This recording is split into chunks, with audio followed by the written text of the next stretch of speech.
Good morning, my fellow Quincy Democrats, and welcome to our 33rd annual Quincy Democratic City Committee breakfast. Thank you so much for joining us this morning from your homes. Last year, we transitioned from an in-person event to a virtual program.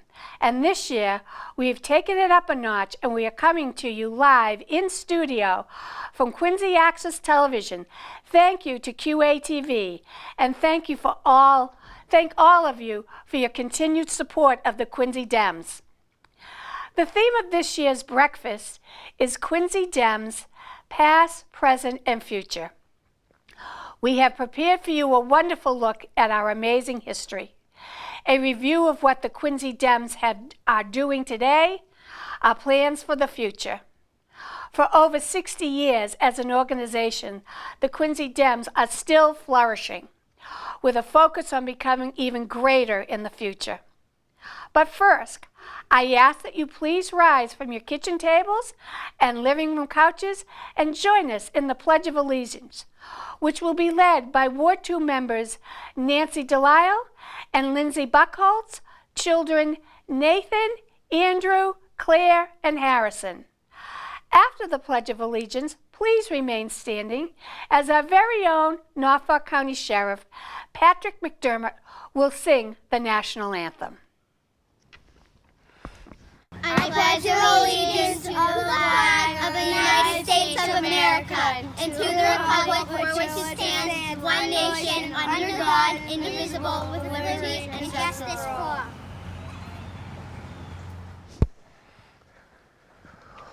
Oh, say, can you see by the dawn's early light what so proudly we hailed at the twilight's last gleaming, whose broad stripes and bright stars through the perilous fight o'er the ramparts we watched were so gallantly streaming, and the rockets' red glare, the bombs bursting in air, gave proof through the night that our flag was still there. Oh, say, does that star-spangled banner yet wave o'er the land of the free and the home of the brave?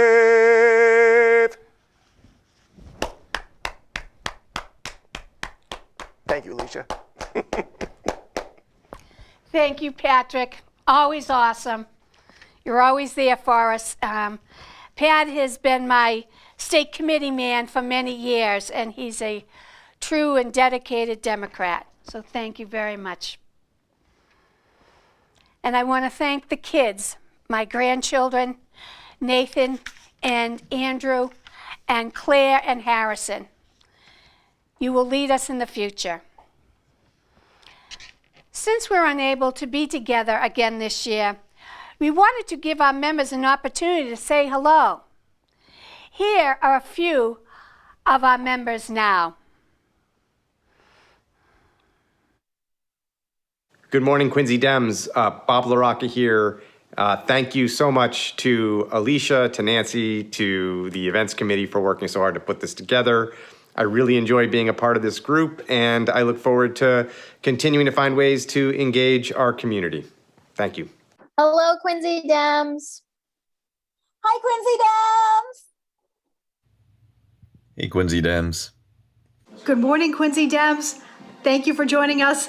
I hope you enjoyed the show, and I hope to see you in person real soon. Awesome. Thank you guys so much. The next 12 months are sure to be a very busy time for us Democrats. We have local elections happening right now with early voting available to everyone, and Election Day, which is just 10 days away, on Tuesday, November 2nd. We will then have what we're sure will be a very active state election season next year. If we were in person this morning, our members would have the opportunity to mix and mingle with some of these Democrats running for office up and down the ballot. Since we can't do that today, we're bringing the candidates to you in your own home. We have a number of our Democratic elected officials and candidates who submitted videos, and here they are now.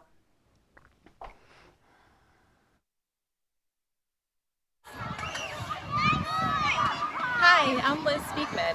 I'm a mom of 2 young boys and a clinical social worker with 20 years of experience.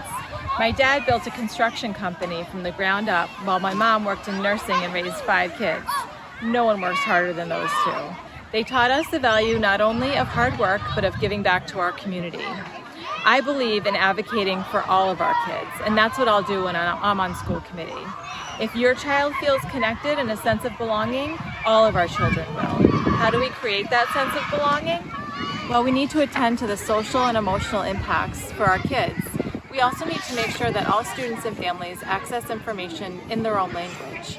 Additionally, having family liaisons available who really represent the cultural and linguistic communities in Quincy really need to be a bridge to our schools, and those would be an incredible asset for all of our students. We also need to have anti-racist education. We can all agree that racism is wrong, but if we're not proactively fighting against it, it's going to continue. Along those lines, having diverse representation of educators so that our students can see themselves represented is really key. Those are some of the ways that I think we can create a sense of belonging in our community.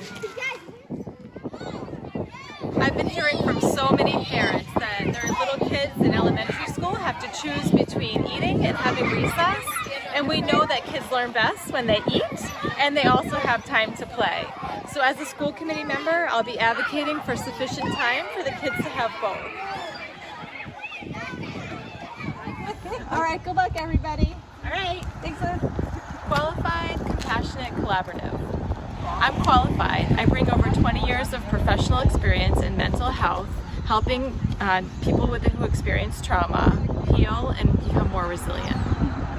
I'm collaborative. I love working with people. We've knocked on almost 6,000 doors so far, and it's been wonderful to hear what's on people's hearts and in their minds. I'm also compassionate. I believe that we need to center our children in every decision that we make.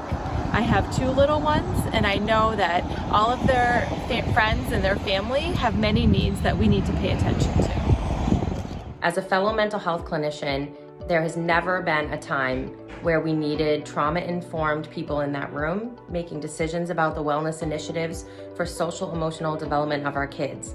Liz prioritizes that more than anyone else I've seen. She gathers people together who have like-minded priorities.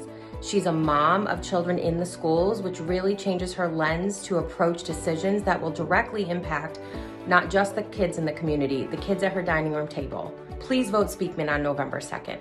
請投 Liz Speakman 一票喺11月2號。 Hey everybody, make sure November 2nd you vote Liz Speakman. Good morning, Quincy Dems. This is Doug Gutrow, current school committeeman, former city councilor, and lifelong Democrat. Wishing you a terrific breakfast this morning and congratulating Judy on receiving the Dennis Ryan Award. Way to go, Judy. In 2 weeks, you'll have the opportunity to cast a vote in our city's municipal election. Over the past 20 years, I've served our city as a school committee member and a city councilor. I've been a strong supporter of public education. I have 2 boys in the Quincy public school system at both high schools, and I've taught at the college level for the last 20 years. If you want someone that's been dedicated to our neighborhoods, that has a longstanding commitment to public education, who loves this city, and can continue to make a difference on the school committee, I humbly ask for your vote on November 2nd. I'm first on the ballot, Doug Gutrow. Thank you very much. Good morning, fellow Democrats. I'm Joe Murphy, and I'm an active member of the Quincy Dems and a frequent Ward 1 City Council candidate. Up until about 4 years ago, I didn't know very much about local politics. But when President Trump won, something changed for me, like it did for a lot of us. So I just found the deepest part of the pool and jumped in. Side note, I don't recommend that, but hey, now I'm a yard sign guy. Straight talk, I'm not very good at campaigning. I'm not a natural or extroverted. I'm not good at memorizing speeches. At the Dems breakfast, I'd normally be sitting by myself at the Ward 1 table hoping someone would come over and talk to me, because I'm actually kind of shy. And the thought of door knocking in 2021 sends fear down my spine. I think I've woken every baby and ticked off every dog in Ward 1 the past few years. But I have talked to voters, and I found out what they wanted me to focus on. They wanted better roads, walkable sidewalks, less traffic congestion, and clean parks. They are worried the city is spending too much and that they're going to be priced out of living here. Voters don't want to be seen as an ATM. They feel unheard and unappreciated. When the mayor bonded out $500 million in pension debt so that they could spend more now and then pay oodles later, they got the sense that the administration felt that's our children's problem. I'm not running against the mayor, but I am kind of running against the political clique. When asked about how he felt the mayor was doing vis-a-vis fiscal management, my opponent, who's chair of the Finance Committee, said, "I'm learning every day, and I really enjoyed understanding municipal financing and how things get done. The mayor has been really smart with the bonding." Yeah, I don't agree. It's not slick financial wizardry to rack up tons of debt. You're just running up credit cards, like me in my 20s. So here's what I plan to do if I'm elected. I'm going to listen to you. I'm going to talk to you. And then I'm going to represent you. I'm going to have office hours and community meetings again. I'm keeping it simple. I want to help make life a little better, a little easier for our residents. And when I can't, I'm going to let them know why. I don't accept donations anymore. I don't have buddies in a trade who are really hoping they get a gig tearing down some historic building. My constituents wouldn't be developers throwing swank parties in Braintree for me to raise money for my campaign account. My constituents would be people just like my family.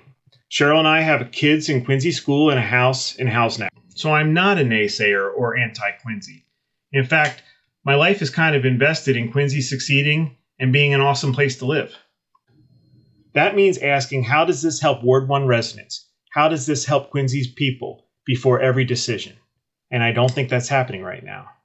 I hope you'll vote for me on November 2nd. Thank you.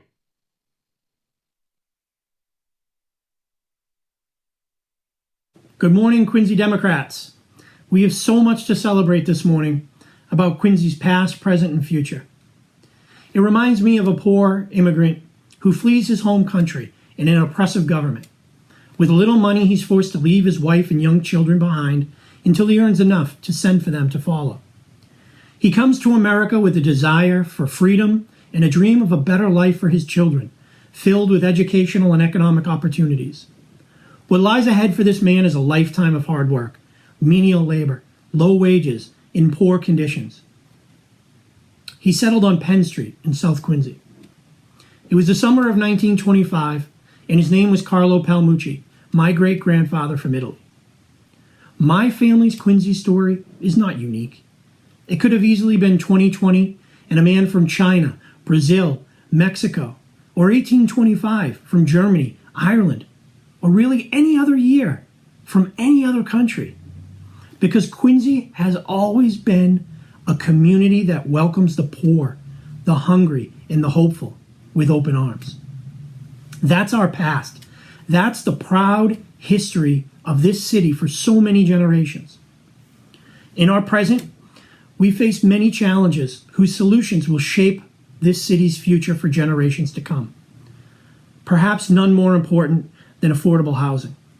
Over the last 5 years, the largest increase in population came in the Quincy Center District, an area reinvigorated with more than $100 million of taxpayer funding.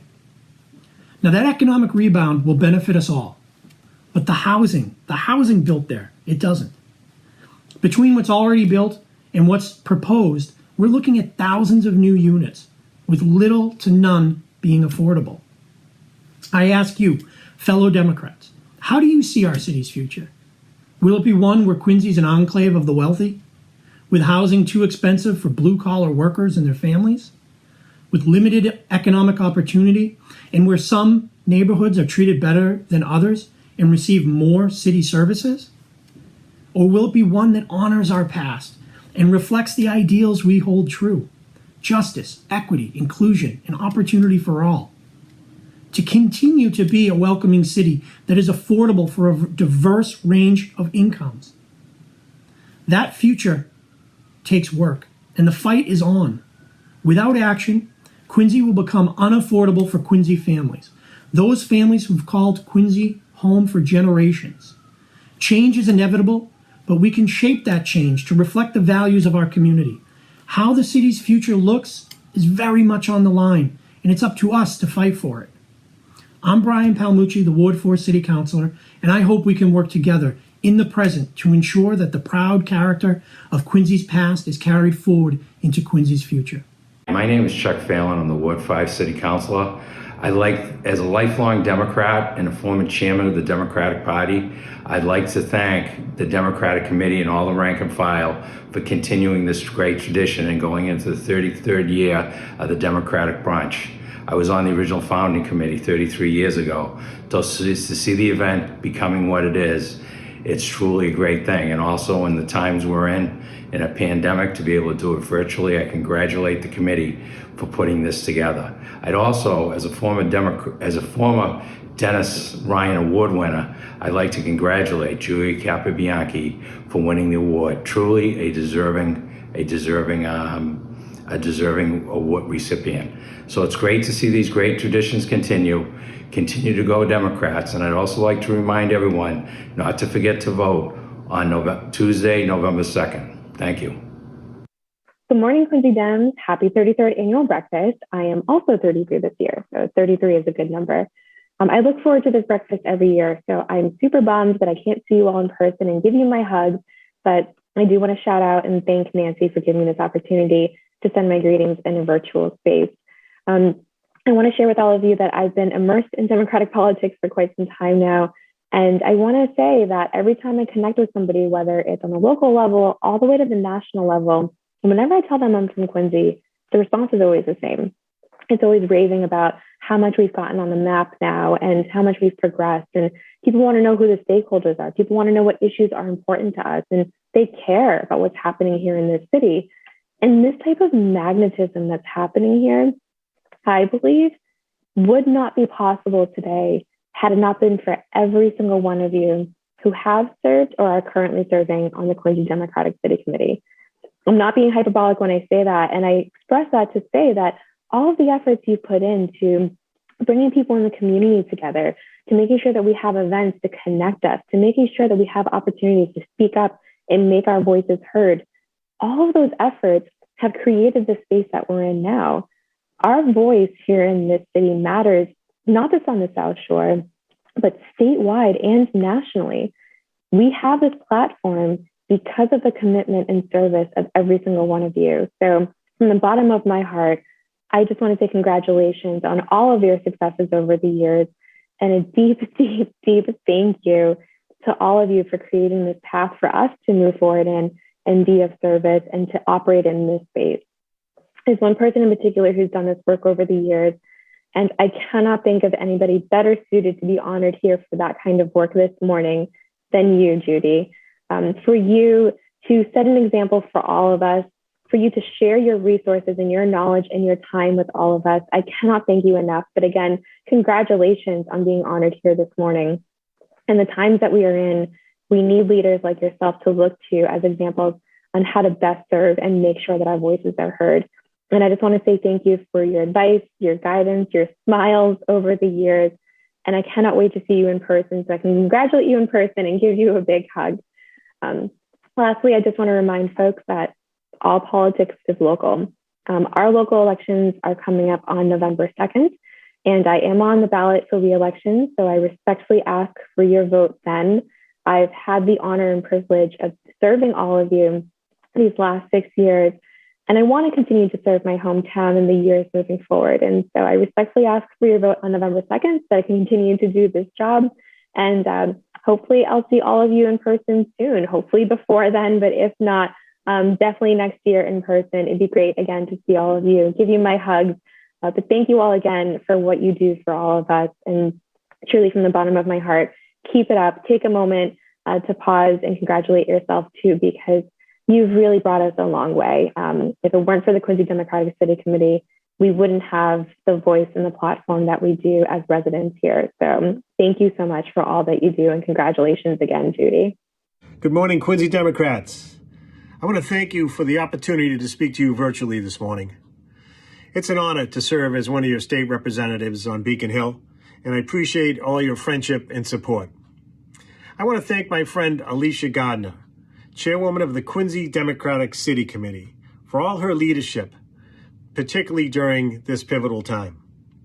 And I'd also like to congratulate the nominating committee for their great choice of Judy for this year's Dennis Ryan Award recipient. Judy's a great Democrat, and we all know how hard she works promoting democratic values and principles within the Quincy Democratic City Committee. I look forward to working with Judy and all the members promoting those values and principles on Beacon Hill. Hello, Quincy Democrats.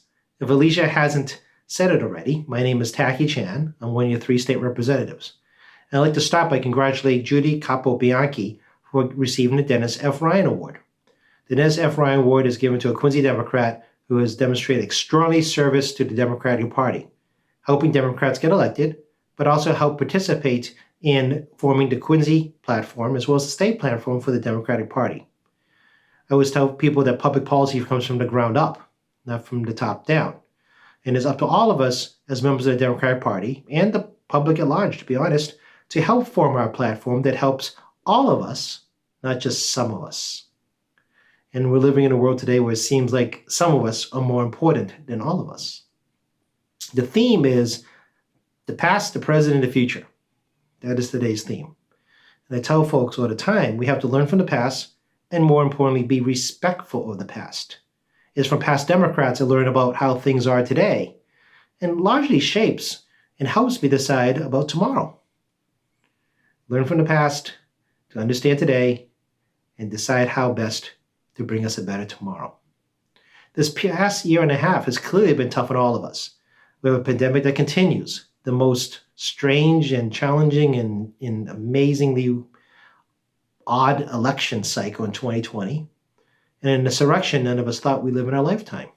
There's been more conversation about race than I have ever remembered. And not just one demographic, but all demographics that's been impacted not just by the pandemic, but thoughts and ideas that were never brought up to light, and greater realization about the challenges that every one of us faces in society. Again, the past gets to today's present so we can learn about what to do tomorrow. And sometimes history isn't kind, and sometimes history is not very positive and can be very distasteful. But not to respect it, and not to understand it, and not to learn from it doesn't let us move forward. And the theme I've discovered this past year for many folks is immovability. The inability to agree to disagree. The inability to work towards some place we can move together. If you're immovable today, you're immovable tomorrow, and we don't move anywhere forward as a result. And it's something that's, my mind, has become very problematic, and something we should work against immovability. So with that, I'd like to congratulate Alicia Gardner, the chair. I know that Nancy has been in charge of putting these video together for you and make sure to properly edit it in a manner that fits within the time frame. But also all the members of the Democratic Party, because they're all volunteers. And your hard work is what moves the party forward. Thank you very much. Take care, and take care of each other. Good morning. My name is Ron Mariano. I'm the Speaker of the House and a representative of Quincy. A year ago at this time, we met virtually, and I think I reminded folks about why we stood for democratic principles and how important it was to elect Democrats in our future. And we certainly saw over the last couple of years how important those principles were. When we saw the attacks on our electoral college system and on our whole system of electing presidents, we knew that we're in the right party for the right reasons. And as I continue to be here representing Quincy, I consider myself to be one of the more fortunate reps in the State House today. And it's because as you look at the growth of our city, 103 or 105,000 people, all of them a little different from the folks that were here before, but they've been accepted, they've become part of our city, part of our fabric of our community, and are beginning to get involved in the electoral process, which is extremely important. As we gather here today to talk about the Democratic Party moving forward, we're struck by the appeal that the United States and Quincy still has to people coming from distant shores.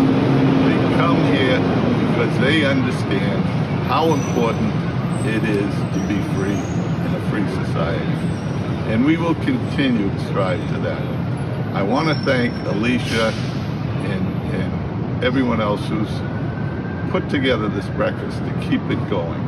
And I especially want to thank Judy Capobianchi on winning the Denny Ryan Award. I, for one, am old enough and been around long enough to remember Denny Ryan and the principles that Denny Ryan stood for. Denny Ryan was a standout when Quincy was a Republican city. He stood for the values that were important to working class people down the shipyard. He was a friend of working class people and was a true Democrat. So to have this award, Judy, is a real honor, and you should be extremely proud that all your efforts have been recognized. So as we continue as espousing these principles, I want to say congratulations. Keep remembering why we're here, why we support Democrats, how important the democratic principles are. Good morning, Quincy Dems. It's great to be here with you today at the Quincy Democratic City Committee's 33rd annual breakfast. Thanks to all who helped put this together. It's so important that we keep these traditions alive, especially during these challenging times. And I look forward next year to actually being together, sharing some bacon and eggs and coffee and juice and catching up with everybody. I want to thank the Democratic City Committee for all the work that you do throughout the course of the year on behalf of Democrats and really on behalf of the entire city.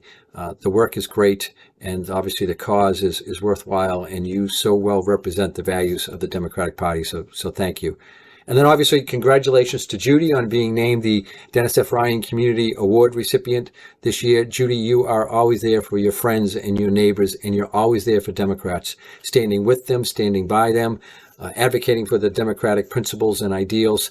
And you have just made the Democratic Committee here in the city of Quincy so much better through your participation. So thank you. The award is so well deserved. Congratulations. And to my fellow Democrats, over the course of the next few weeks, months, and years, we're going to be continually challenged. Everything that we believe in and find worthy of fighting for is going to be challenged at every turn. So it's so important that we stick together, that we stand together, and that we continue to fight for the democratic ideals and democratic principles. Our principles, our ideals, are America's principles and ideals. And it's important that we get that message out and that we elect Democrats and that we move this country forward. So thank you. I look forward to working with all of you in the coming year. Be well, enjoy the rest of the day, and enjoy the fall weather. Take care. Good morning, Quincy Dems. My name is Chris Dempsey. I'm running for Massachusetts State Auditor, and it's a real privilege to be with you here virtually this morning. But you may recognize the background. I'm at the beautiful Hancock Adams Common in front of City Hall in Quincy Center. Been to Quincy a few times already on this campaign and glad to be back with you on this beautiful fall morning. I'm running for state auditor because I believe that Massachusetts is the greatest state in the country and we all deserve a state government to match. The auditor's office is all about making state government more transparent, more accountable, more efficient, and more fair. So you deserve a state auditor who has stood up to protect the public interest and reformed state government to make it work better for you. I've had the privilege of doing both of those things in my career. As Assistant Secretary of Transportation for Governor Patrick, I co-founded the program that created all the smartphone apps that tell you when your MBTA red line or bus is going to arrive. It's transformed the way that we interact with the transit system.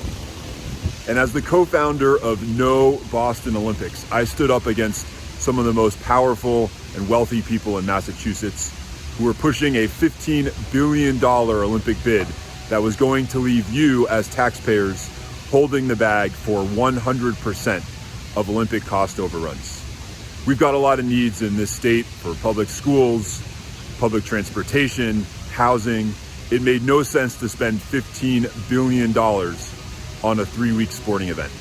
We got outspent on that campaign 1,500 to 1, but we triumphed because we had the facts on our side and we worked at the grassroots level to bring change. My takeaway from that experience is that when you put good information in front of the people of Massachusetts, they tend to make pretty savvy decisions. And that's exactly what the state auditor does. Look into every corner of the executive branch of state government, analyze the agencies, figure out what's working, what's not working, and how things need to change, and then put that information into the public realm so that we can build a stronger Commonwealth together. Again, my name is Chris Dempsey, running for Massachusetts State Auditor. It's great to be with you this morning. Please join our campaign at dempseyforauditor.com, and I'm on Twitter at CDEMPC, and you can email us at info@dempseyforauditor.com. It's great to be in Quincy today. It's great to be with you all virtually, and look forward to seeing many of you in person soon. Thank you.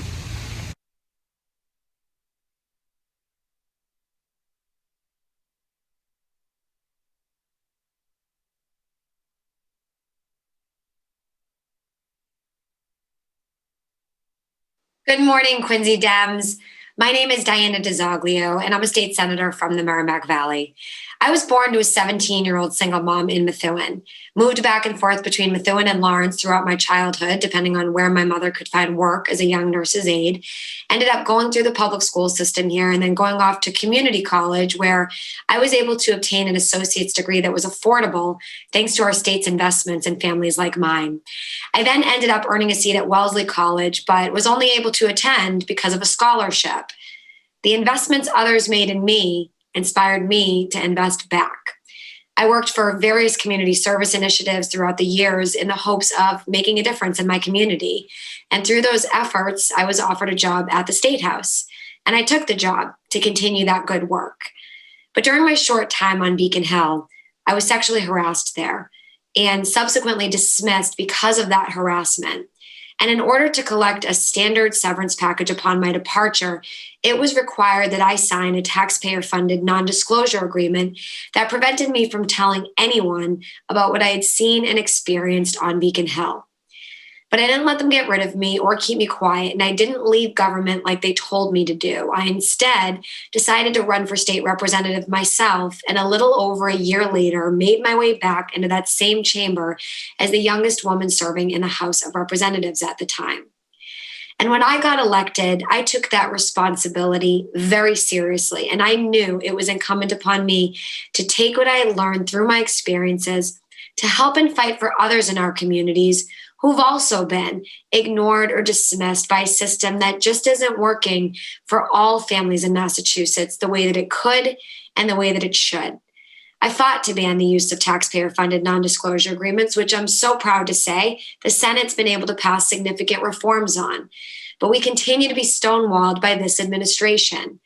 When Governor Baker diverted vaccines away from our local communities and our elderly, disabled, immunocompromised, and those without transportation suffered as a result, I stood up and demanded equity and accountability from the governor and called for an audit and an investigation into the millions of taxpayer dollars he spent on no-bid contracts instead of reinvesting those dollars into our local communities where families could get equitable access.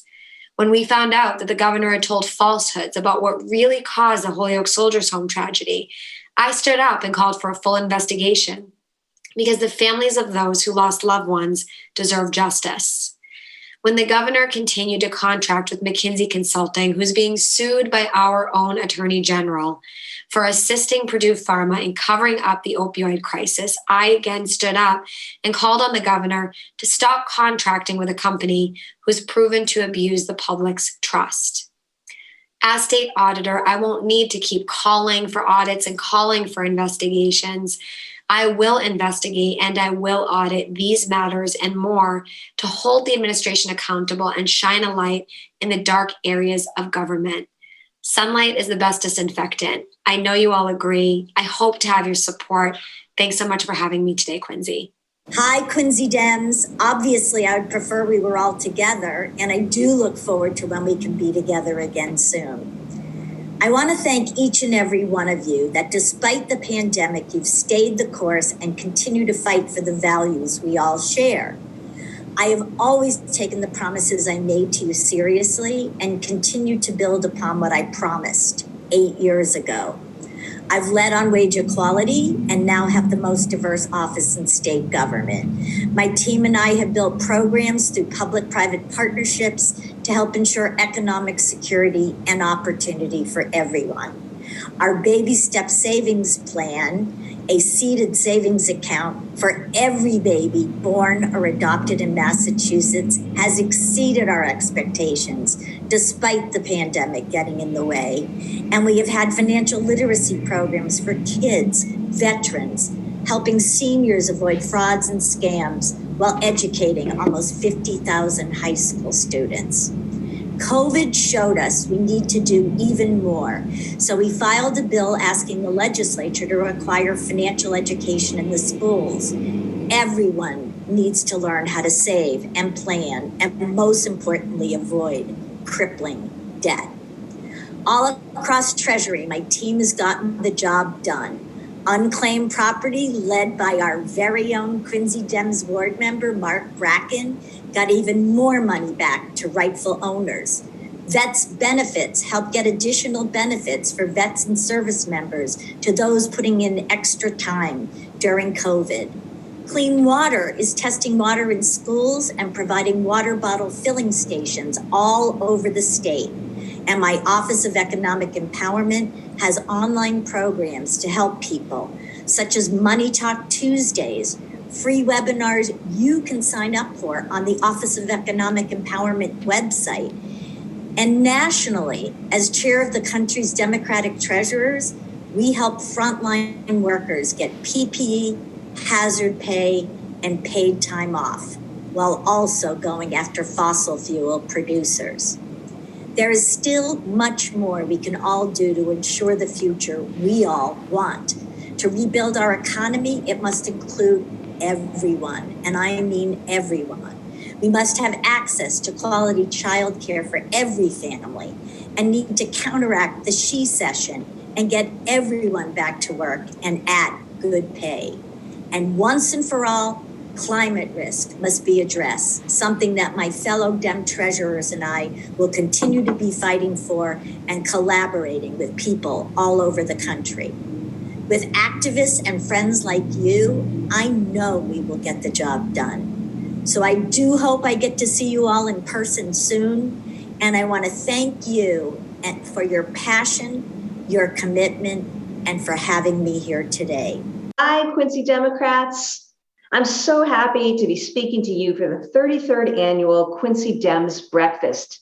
Congratulations to Alicia and to Nancy for putting together another successful event. And thank you to Sheriff McDermott for that beautiful rendition of our national anthem. I also want to offer a heartfelt congratulations to Judy on receiving the 2021 Dennis F. Ryan Community Award. Thank you for all that you do, Judy, to promote democratic values and to support the Quincy community. And I also want to acknowledge my good friend, District Attorney Mike Morrissey, who's also joining us virtually today. Today's theme is the past, present, and future of the Quincy Dems. And believe me when I tell you that they are intricately linked to the past, present, and future of our Democratic Party, our Commonwealth, and of course, our country. I don't have to tell this group that, but I want you to know that I know that. We wouldn't be here today without all of your hard work and your support. You know, the past 4 years under the Donald Trump administration were, of course, challenging, to say the least. I can think of a lot of other words to describe those years. But as Democrats, we stood together through it all, and we never wavered in our commitment to protecting fairness and equality. Together, as Democrats, we stood up for the dreamers, for science, for our climate, for the Affordable Care Act, for students, for organized labor, for women. We stood for the rule of law.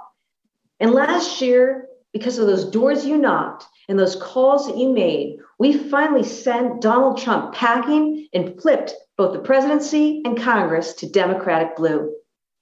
Thanks to your efforts, we now have a chance to build a country that is fairer, more equitable, and fulfills the promise of freedom and opportunity for everyone.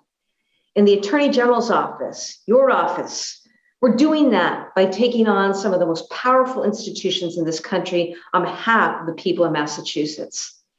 We're taking on the NRA for the victims of gun violence, and Uber and Lyft on behalf of workers. We're taking on ExxonMobil to protect our climate, and Sacklers on behalf of the families devastated by the opioid crisis. We're taking on Texas's unconstitutional law that's ended access to abortion and denied reproductive health care to millions of people. Let's be clear, states like Texas that are banning abortion aren't simply Republican states, they're voter suppression states. The Texas legislature exists as it does, passing the bad laws that it does because of the gerrymandering and the suppression of Black and brown voters. It's why we need Congress to follow our delegation's lead by passing the John Lewis Voting Rights Act, the Freedom to Vote Act, the Women's Health Protection Act, and finally to repeal the Discriminatory Hyde Amendment. I'm so thankful for the opportunity that you gave me to take on these injustices as your Attorney General. But as always, we won't be able to get to where we need to go without you. This is our moment. This is our moment to bring fundamental change, to fix the deep societal problems that impact far too many families. We can lead the way here in Massachusetts and for the entire country, just as we always have. I know that the Quincy Democrats have what it takes to realize this vision for fairness and equality. So stick to your values, continue to work hard, and let's not ever back down. I'm so proud to be doing this work alongside all of you, and I look forward to seeing you soon. Take care and thank you. Good morning, Quincy Democrats. I'm State Representative Dr. Tammy Govea, candidate for Lieutenant Governor. And I'm just so proud to join you today to say thank you for everything you do to support Democratic candidates and our democratic values. I also want to thank you for our theme this year of past, present, and future. My family grew up in the city of Lowell, Massachusetts. My mom, my grandparents worked in the city's mills along the Merrimack River. My grandfather was in the Carpenters Union, which put my family on a strong economic footing. But I didn't see the same benefits in many of my classmates' families and my neighbors. Many struggled with medical racism, substance use disorder, and domestic violence. And far too often, they simply got to the end of the month and didn't have enough to meet all of their bills. So this instilled in me a sense of empathy and a desire to go into public service one day. But I don't come from a politically connected family, and so I became a public health social worker, and that's what I've been doing for the last 25 years. In 2007, I formed the Lowell Roundtable on Substance Abuse Prevention, working with city leaders and local leaders, and within a year of forming that coalition, we secured $1 million in state and federal dollars. Money that we put to support our young people through programming and policies, and to ensure that those who needed treatment got the treatment that they needed. It wasn't long after this that I became a single parent to my children who were then 6 and 3. And many of the stressors that our families are facing today, and that even faced, quite frankly, before the COVID-19 pandemic, are the same stressors that I faced as a female-headed household. I wondered, what's going to happen to me if my car breaks down? How will I get my children to school? How will I get myself to work?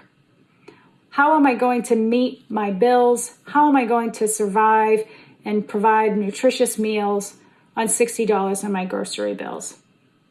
So I'm running for Lieutenant Governor to ensure that we have leadership in the corner office that is putting the health and well-being and the lived experience to use every single day. I'm running to make sure that every family has access to the high-quality, affordable, accessible childcare that they need.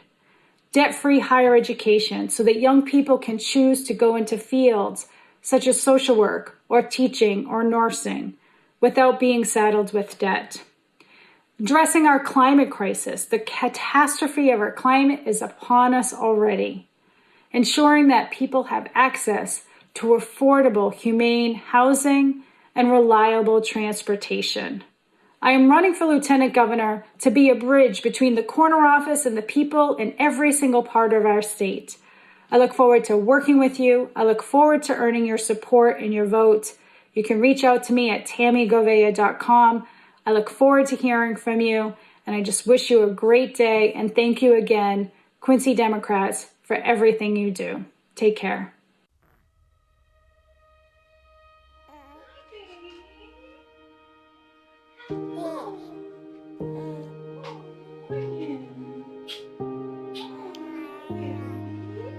When you run for office, people want to know why. I do this work because I just had a child who will be part of the first generation to have fewer opportunities than their parents did, struggling with rising housing costs and the impacts of climate change. I am determined to leave a better world for my child and for yours. I represent the region I grew up in the Massachusetts State Senate.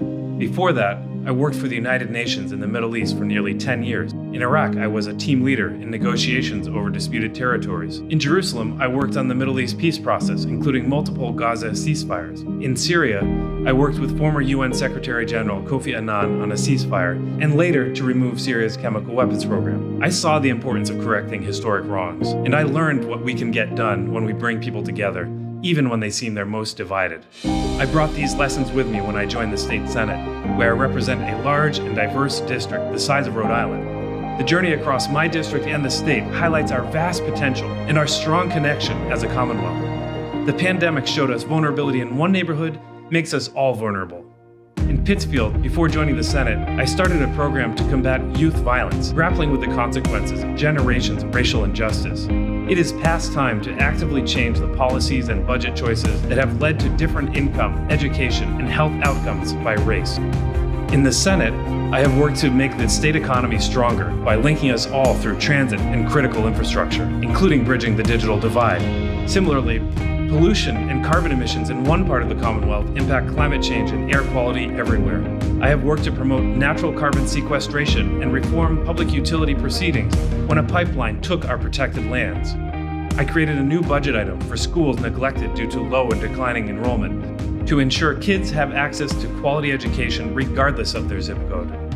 Right now, I lead the Senate's effort to reimagine and modernize Massachusetts. I want to ensure every corner of the Commonwealth is prepared to participate in the economy of tomorrow, from Wellfleet to Worcester to Williamstown. Building a better future means lifting up the people who have been doing the work for years, standing shoulder to shoulder with our community, and fighting for the things we believe in. I've never shied away from the big issues. I got people to the negotiating table in some of the world's most intractable conflicts, and I can do the same here at home. That's why I'm running for Lieutenant Governor. By acting honestly and decisively on COVID-19, racial injustice, economic development and job creation, climate change, traffic and transit, and housing, we can build a Commonwealth that works for everyone. This is the moment. This is your moment. Let's do this together. Yeah! You guys are enthusiastic. Hello, my name is Brett Biro, and I'm running for Lieutenant Governor. I was asked to share my thoughts on the past, present, and future of the Quincy Dems. And because I believe that Massachusetts is at an inflection point, and the decisions we make today will determine the character of the Commonwealth for the next decade and beyond, I believe that's an appropriate task. The issues we face today are the same issues that have bedeviled the country since its inception. The challenge to provide economic equality and security. The fight for basic human rights for all Americans, regardless of color, gender, or sexual orientation. The desire to provide a better life for our children. Yet the world is more complex than it once was. We face new issues today. A global pandemic that continues to mutate, thereby threatening our lives and our livelihood. An existential threat to our democracy from those whose perspective has been influenced by disinformation and the big lie, the existential threat from climate change. The role of the Quincy Dems is, as it has always been, to stand on the right side of history when confronting moral challenges, to go to work addressing the structural issues that confound us, to be and seek new leaders willing to bring new ideas and new perspectives to the table, to demonstrate to our youth that you fight the battles that need to be fought and you don't sit it out on the sidelines. If we keep electing the same leaders, we'll keep getting the same results. My name is Brett Bureau, and I'm running for Lieutenant Governor.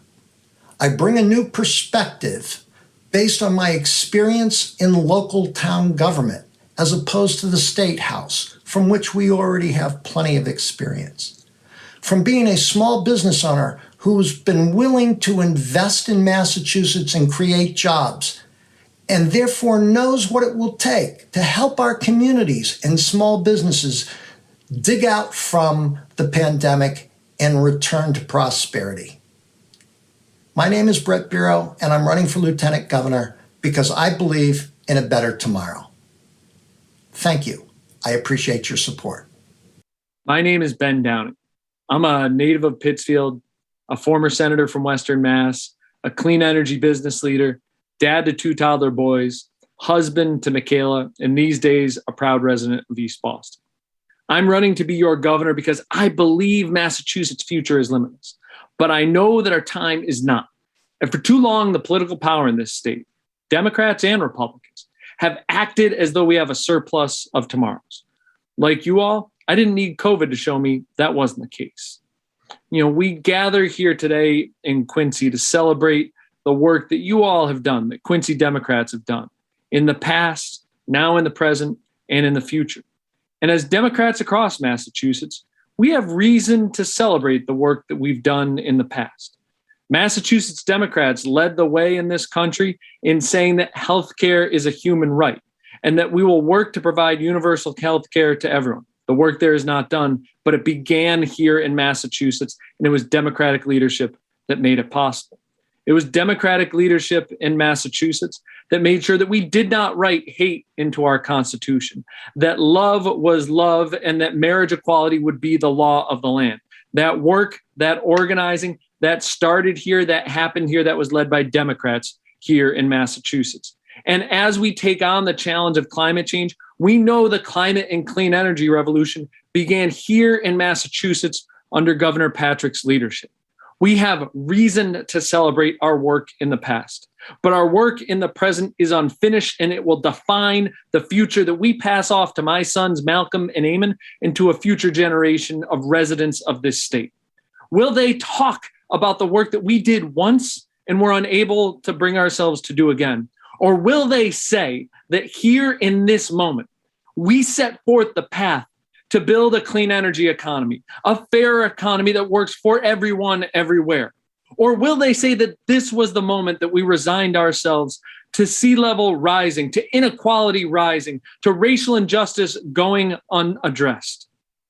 I am here this morning today to ask you to join us, to challenge all of us to use our power, to marshal the resources that we have used in the past, to build the Massachusetts we all want to live in, the Massachusetts we know is possible, the Massachusetts that Quincy Democrats have fought for generations. I am confident we have the ability to do that. I look forward to working with you all to build that Massachusetts together and to live up to the highest, the best values of Quincy Democrats and of Democrats across this state. Thanks for everything you have done. Thanks for everything you will do to build the Massachusetts we all want to live in, the Massachusetts we know is possible. Thanks so much, and I look forward to doing the work with you. Good morning, Quincy Democrats. It's a pleasure to be with you. I want to thank Alicia Gardner for chairing a growing Democratic committee for Quincy. And congratulations, Judy Capobianchi, for the Dennis Ryan Community Award. I'm Danielle Allen, and I'm running to be your next governor. It was a pleasure to visit with all of you during the caucuses in the summer and with your terrific delegation. I sure hope The next time we meet, we can do it in person. These are hard and complicated times, and the 2022 gubernatorial race is so important. It's just not enough right now just to be a nice guy. The problems we face are too profound for that. I'm really proud to be a part of a diverse field of candidates running. Ben and Sonia bring such amazing legislative experience. I bring a different kind of experience. I'm a different kind of candidate, but I think these times call for something different. I bring executive experience from the nonprofit sector. I got my start young. My first leadership job came at 32. I was Dean of the Humanities Division at the University of Chicago. It's a small job compared to state government, but pretty big for a 32-year-old. 250 full-time employees I was responsible for, and a $60 million annual budget. I soon found myself in weekly meetings with the other dozen deans and the president to whom we all reported via lunch in this wood-paneled dining room. And everybody there was about 2 decades older than me, and I was the only person of color in the room, one of 2 women. It soon became clear that there wasn't space for my voice in that room. I was going to have to find a way in. My solution to my conundrum was to go take boxing lessons from an amazing coach in the Chicago housing projects. His name was Heavy, and he's the best teacher I ever had. He looked just like his name and had gold teeth and missing teeth and tattoos. And he taught me to control space and time and drive an agenda. I learned other things along the way too, partnering, for example, as a regional field organizer for the 07-08 Obama campaign, and I hold both of those things in my back pocket, partnering and pushing. But Heavy taught me when you have to draw a line and stand and fight.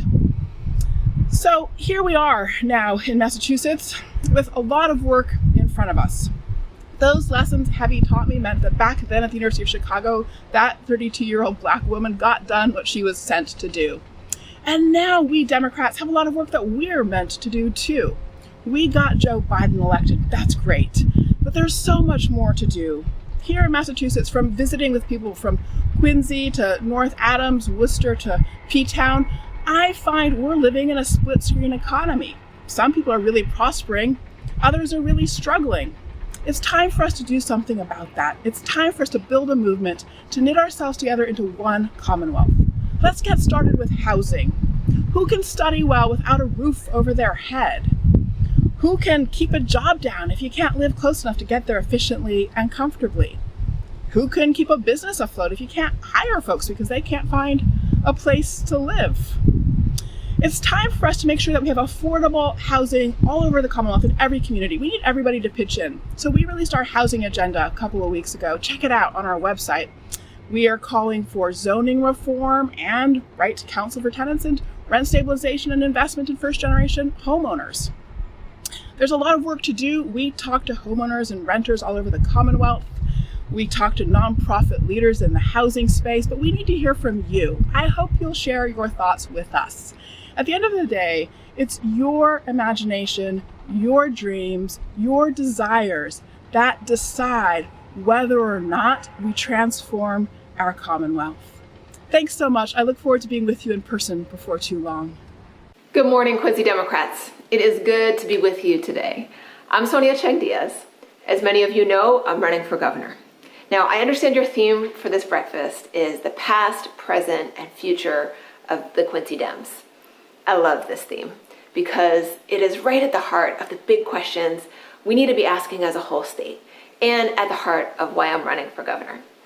When I look at our present, I see that every day in Massachusetts is getting harder to live, work, and raise a family here.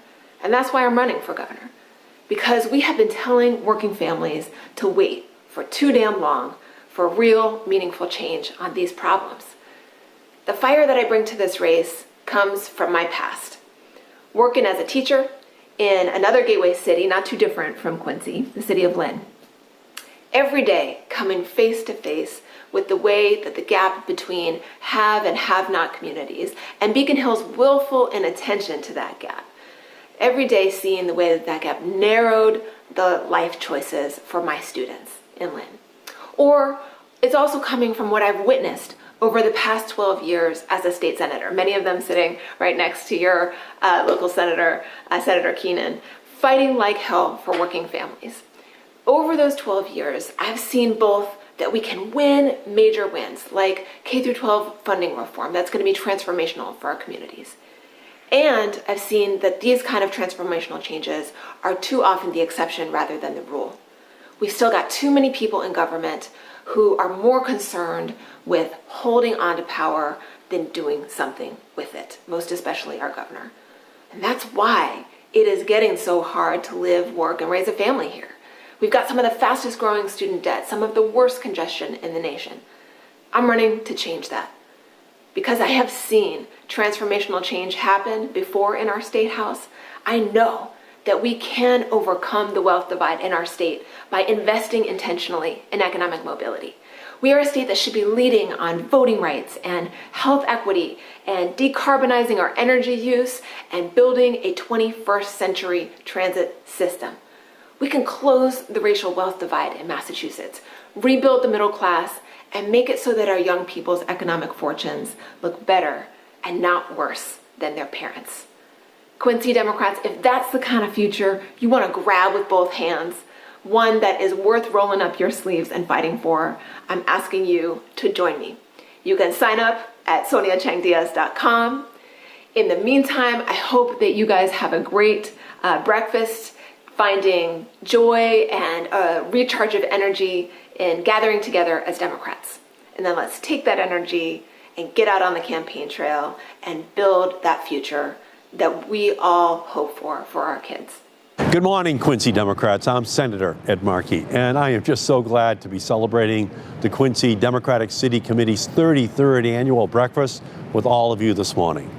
Thank you to my friend Alicia Gardner and the Quincy Democratic Events Committee for inviting me to say a few words today and for putting on yet another fantastic breakfast. I love your breakfast. The cholesterol count is out of control at your breakfast. I love it.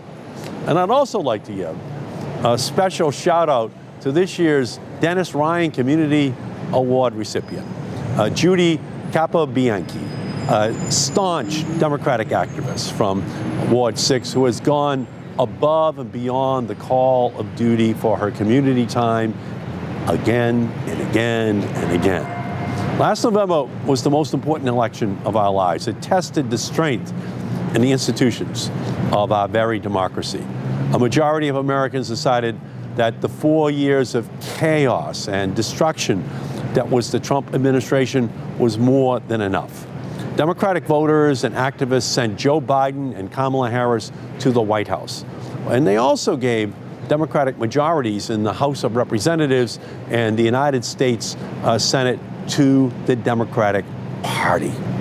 And Democrats are now poised to make the most significant investment in the working class of our country and the future of our planet in a generation. And I'm fighting very hard to make sure that the scale of that investment matches the scope of the crises we face, from climate change to healthcare to racial and economic justice. Our work is just beginning as Democrats. But this is the historic moment. We have the House, we have the Senate, we have the presidency. Elections have consequences, and thanks to the hard work of people like the Quincy Dems, these consequences will have a profound and positive impact on millions of Americans and on the entire planet. We Democrats don't agonize, we organize. That's what we did in 2020. That's what we're going to do this year and next. Because when we organize, we win. I'm here today to ask you to keep organizing this election year, next election year, and beyond. So thank you to all of my friends in the city of presidents. I hope you enjoy the rest of this year's breakfast and to see all of you in person again very, very soon. That was wonderful. I sincerely hope that you enjoyed and found those videos interesting. Thank you to all of them for doing that. The Quincy Dems have a rich and celebrated history. It's easy to forget that we haven't always been the strong Democratic city and state that we are today. It was Quincy's Democratic trailblazers who helped bring in the blue wave that Massachusetts is today. People like George Burke, Frank Bellotti, John Gillis, Bill Delahunt, Paul Harold, Cliff Marshall, Dennis Ryan, Arthur Tobin, and Pat Tolan. Not only did they help share the message of the Democratic Party with this committee, but the city of Quincy, Norfolk County, and the state of Massachusetts as well. As we continue to move forward, we must remember the foundation that they laid for us. Here are some pictures from Quincy Dems past. Enjoy.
Oh, that was just wonderful. I just brings back a lot of memories, and most of you can imagine where or who took those photos.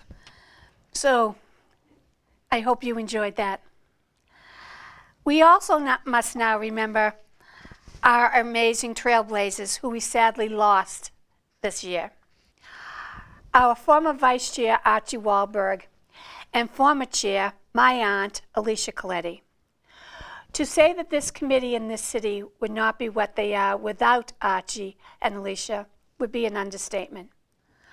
Archie was a proud veteran, a laborer, a founding member of Manic Community Health Center, and is the namesake of Archie Wahlberg Scholarship for Public Service. Alicia Coletti was a teacher, the founding director of the Women's Center at Quincy College, past president of the Quincy chapter of the League of Women Voters, the first female chair of the Quincy Dems, and as my aunt, a true mentor.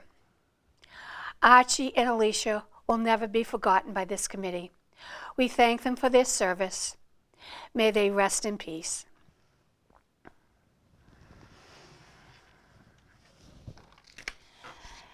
Thank you. Thank you. And now I'd like to turn it over to another family member, my daughter, Nancy Gardner, Delia, who will highlight what the Quincy Dems have been presently up to. Hi, Nance. Hi, Mom. Thank you. The Quincy Dems have been very present and involved over the last year. Even with the pandemic stopping us, for the most part, from seeing each other in person, we have been able to get a lot done this year. This includes 3 exciting trivia nights, 2 Quincy Dems After Dark discussions that focused on diversity, equity, and inclusion, and LGBTQIA issues, 2 webinars, one focusing on mental health, thanks to our partnership with Blue Cross Blue Shield of Massachusetts, and another focusing on housing, homelessness, and COVID-19, with the support of Father Bill's Mainspring, Manic Community Health Center, and the Mass Housing and Shelter Alliance. We have released 2 videos in a series of what we are calling Conversations with Quincy Dems. So far, these videos have focused on who are the Quincy Dems and what is a caucus. We proudly won the Best Decorated Tent at this year's Quincy Pride Day and participated in the Cleaner, Greener Quincy by cleaning up the area around the Paul Herald Bridge and held multiple sign holdings last fall. We also just completed a series of candidates nights for the school committee, ward council, and at-large council races. If you didn't see them live, they will be rebroadcasted here on QATV. And all of this doesn't include the many civic associations, not-for-profits, labor groups, commissions, and other organizations that our members are involved in, most of them in leadership roles, which continues to expand our presence within the city and beyond. Finally, for the 4th year in a row, the Quincy Dems presented 2 $1,000 scholarships to graduating seniors from North Quincy High School and Quincy High School through the Archie Wahlberg Scholarship for Public Service. We would like to congratulate Lena and Nay, who are joining us today as college freshmen from UMass Boston and Northeastern University. You are both very impressive women, and both academically and civically, and we cannot wait to see the leaders that you will become in the future. As the Archie Wahlberg Scholarship continued to grow, we made the decision this year to organize the scholarship as a separate 401c3. We are very excited to have the support and involvement of Archie's family through his son Danny Wahlberg, who will be a member of our board, and also through the Throwback to 80s party up at Pageant Field this summer, and through the Mark Wahlberg Youth Foundation. Here's a video highlighting our achievements this year.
Thank you very much, Nancy. I now have the honor of introducing our keynote speaker, Norfolk District Attorney Michael Morrissey. Michael represents us regarding our theme today, our past, our present, and our future. Michael is a lifetime member of the Quincy Dems, was the 2007 recipient of the Dennis F. Ryan Award, and he has worked tirelessly on behalf of the Democratic Party. Michael served as a state representative and a state senator for over 30 years on Beacon Hill, and has now been the Norfolk DA for the past 11. Michael continues to lead us into the future with his administration's focus on education, enforcement, and crime, presentation to address the opiate overdose epidemic. He was the first DA in the nation to train and equip all his constituent police and fire departments with the overdose reversal narcoline. And he also maintains the state's first Veterans Services Court, a drug and mental health court, and a domestic violence session. It is my honor to introduce to you now DA Michael Morrissey. Welcome, Michael. Yeah, thank you, Alicia. I like the decorations. I know you guys went all out with these. It's good to be here, as talking a little bit about the past and present. I hope to have a little bit stronger future. I intend to run for re-election next year. But, you know, I was taking a look back. You said talk a little bit about the past. When I was first running, it was much easier to run. There was 240 members of the House. I actually ran in a district that was smaller than 2 wards. And life seemed to be a little bit simple then. I was fortunate to unseat an incumbent to do that. And looking at some of the things you had to do, you know, I guess one of the themes I want to leave people, what was old also may be new. And I'll show you, I think, a roadmap. And I heard Eddie Markey talk a little bit about it as well. You know, I said to some of the younger people, you know, we had a radio station here in Quincy, and you got the answer, Alicia, and so didn't Judy, and Joe Catalano didn't have a choice. But we had WJDA. You could buy an ad for $10 in the old days, and the Ledger was actually a lot bigger and more important. The Sun is still a great community newspaper and an important part of this community, but the internet wasn't around. And so the internet has had its advantages and disadvantages, and we'll talk a little bit about that going forward. But having been elected, they've cut the size of the House. I was part of a group of younger people who voted for new rules to open up the session, had a reform-minded speaker. We were the first televised legislature in the country, and then I went over the Senate, and I think at that time, Alicia, you worked for me when we were trying to get the Senate to go live TV. Now they go live stream as we are doing today, but there was some resistance by the Senate president at the time and some of the senior people, and I went out on over a long weekend with the advice from the gentleman from Braintree that ran WGBH and spent $75 and wired my office for TV. So I had the first live broadcast of Senate TV. They had a little fun with that, but it was really a case of opening up the process and letting people know what's going on. Over the years, I had the opportunity to vote for a lot of criminal justice bills and work to create the Victims' Bill of Rights. Now that I've spent more than a decade as a district attorney, I've had time to take a look at that, but I've also been part of the evolution in the world of law enforcement, and an evolution that brings prosecution more in line with democratic values. About a week ago, I was one of a good number of Massachusetts prosecutors, sheriffs, Pat McDermott was there as well, police officers, probation, parole officials invited to Gillette Stadium. And we were invited to meet with the Reform Alliance, an organization that Bob Kraft helped co-found that is working to reverse the problem of over-incarceration and a problem that over-impacts Black and Latinx Americans in every state. Now, people, it's kind of, you have to get your head out of the sand. If you haven't been listening to the national debate over crime prevention and punishment issues, it's something that has been going on. But we here in this state have a really good story to tell. And sometimes that gets lost in the national picture. And I wanted to bring that to people's attention. I was gratified to be included in such a group. The Reform Alliance focuses on our work in a handful of states right now: Georgia, Iowa, Mississippi, New York, Pennsylvania, Virginia. You know, we as a country are probably guilty of mass incarceration, but we in Massachusetts, you'll find out, do a really good job. And so why we're asked to be included, I thought we were going to go get a lecture about, you know, what we can do. And we were there actually to lecture them. We are successful. In fact, Massachusetts has the lowest incarceration rate in this country, and even lower than Canada. statistically speaking, that we are now 50th in this country, and the prison population has dropped precipitously, even prior to my friends in the legislature that passed criminal justice reform. The average rate of incarceration in this country is 440 people per 100,000. Massachusetts is now 120,000 people.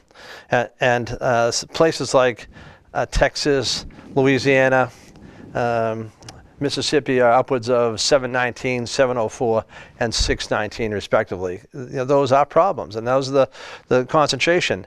That we look at things a little differently here in this state, but I think we look at them very practically speaking. And even the act that was passed by my friends in the legislature was passed in 2018, but if you look behind me, you can see actually the prison population in this state. 2019 would be when the act would start taking effect. I came into office 2011. We peaked at 11,723 people, and it has dropped over the next 10 years, even without changes in some of the laws. And I think that has a lot to do with the people that are in this public safety community, the sheriffs, the police, the court system, and the district attorneys. And so I wanted to tell people, I think we're putting the right people in state prison.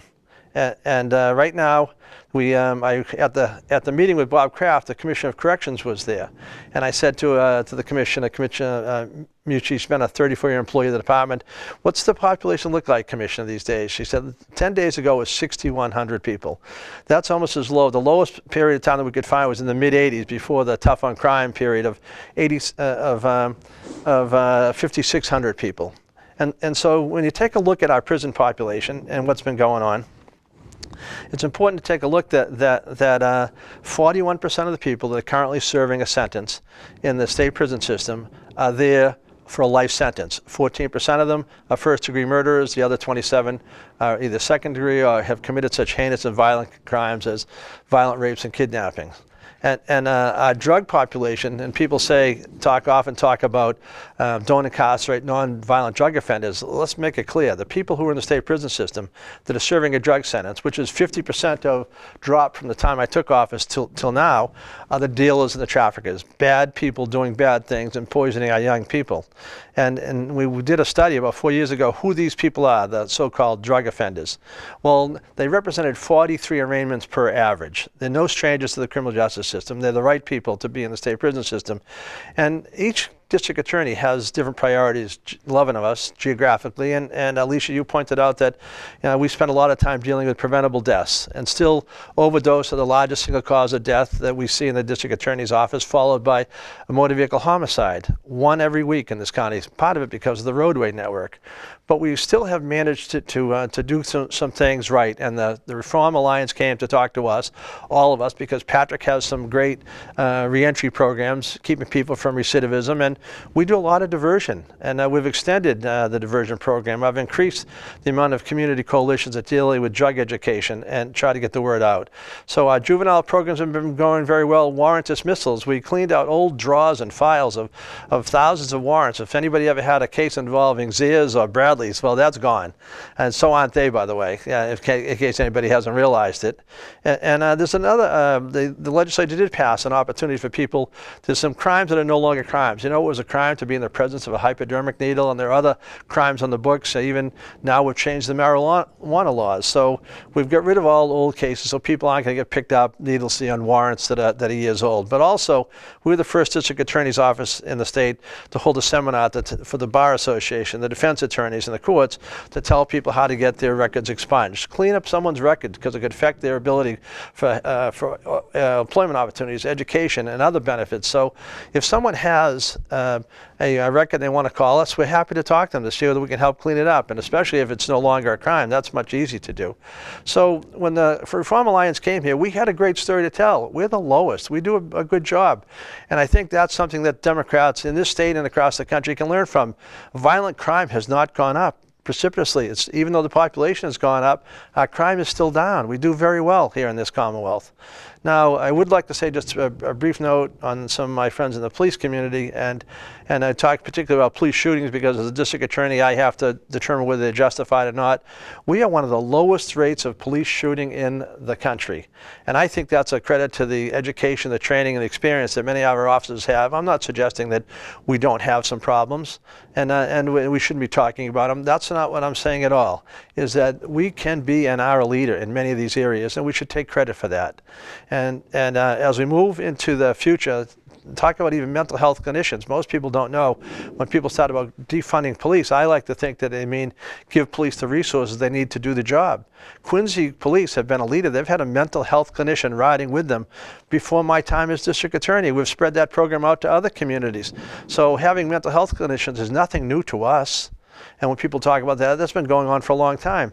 There's a section in the general laws that allows attorneys to stop a district court arraignment before it happens to get their client drug or alcohol treatment. We do that. We treat people with a drug problem. We have a heroin diversion program. If you're buying heroin on the street, we don't go after you, we go after the seller. And those people that have a problem, we treat it as a problem, a public health problem, try to get them help and assistance. We have counseling programs. And I think that's been the success of not only the Norfolk District Attorney's Office, but many of my colleagues, both Democrat and Republican district attorneys here in the Commonwealth. We do some good things and we should be talking about it on a national basis. Now, going forward, I get a little bit concerned because that's just one small aspect of what we do good as Democrats. And there's a lot of good things that are out there. But I think these numbers are kind of telling. That I did a little research with the help of the former clerk Joe Shea and Joe Newton. And as we go forward, when I said what could be old should be new, I think you have to think about we as a party, where are we going? In 1970, before people were over 18 years of age, we had 20,000 Democrats. And you can see the numbers. It went to 31, down to 28, down to 25, 23. We had just under 21,700 Democrats this year. Republicans, percentage-wise, are going down quicker, but we both have problems. And look at the unenrolleds. 11,000 in 1970 to 36,351 today. So, I think that we as a party and as a country have a lot of work to do. I'm afraid that we're headed into some rough seas next year, during especially the midterm elections. I look at the problems that President Trump had, even with his own party, when he had control of the House and Senate, was only able to get one signature thing done, a tax cut for the wealthiest people in this country. He had a pretty aggressive agenda and couldn't get it done because of a lot of the fighting that was going on, particularly in his own party when he had control. We as Democrats are obviously suffering some of the same fate that we have conservatives and progressives that have to get together, and hopefully, when I went to school, and I have a degree in political science, I was told politics is the art of compromise, and hopefully we can move together. I know my friends in Congress are working hard to move together on a strong Democratic agenda, but next year, as Ed Markey said, we're going to have to get out there, and we're going to have to do some of the things that we've done well in the past, and that's hit the streets. The internet is great, and you take a look at the pandemic. I think the internet has hurt us in our efforts to get people vaccinated because no one trusts the information they're seeing. And that's true of politics as well. So we're going to have to rely upon those skills that we've learned, those friendships we've made, those relations we have, to put the word out next year as we get into a very difficult Democratic year and tell people the good work we're doing. So I just wanted to say that I think there's a lot of hope for us in the future. I think we have a lot of work to do. We have a lot of bright candidates that you saw early on that are talking about running statewide. But the numbers of the unenrolled seem to be growing, and we have to fight that trend and get people back into the fold and show people that we are the party of leaders. So I thank you all for the opportunity to say a few words, and hopefully we'll make out better than I'm right now. I have some concerns, but I know people are working hard. So thank you, Alicia, for the opportunity. Michael, that was wonderful, extremely informative. Really appreciate the information you provided to us today. And heed his words. We do need to work hard and bring people back into the fold. At this time, I'd like to introduce to you Patty Kevill via video, and Steve Hocko, who is in studio, who would like to say a few words about this year's wonderful recipient of the Dennis Ryan Award, Judy Capobianco. Patty? Good morning, Alicia. Thank you, and thank you to the Quincy Democratic City Committee for electing Judy Capobianco as the Democratic Volunteer of the Year. You couldn't have picked a better person to do it, to have that award. Alicia asked me to do an introduction to Judy, so I met Judy in 2008 during the Obama campaign, where I went door knocking with her in many towns. I was concerned about not knowing all the issues and somebody asking a question, but that's when I learned that Judy's a wonk. And she knew all of the answers, all of the positions. And it's also when I learned that Joe Biden is her boyfriend. She left Joe Biden, and she's followed him since the beginning of his Senate campaign. And she is thrilled beyond words that he is finally our president. She also learned during those walks that my passion is to fight climate change and work with the city to establish a number of other policies, including getting the wind ordinance passed unanimously with the city.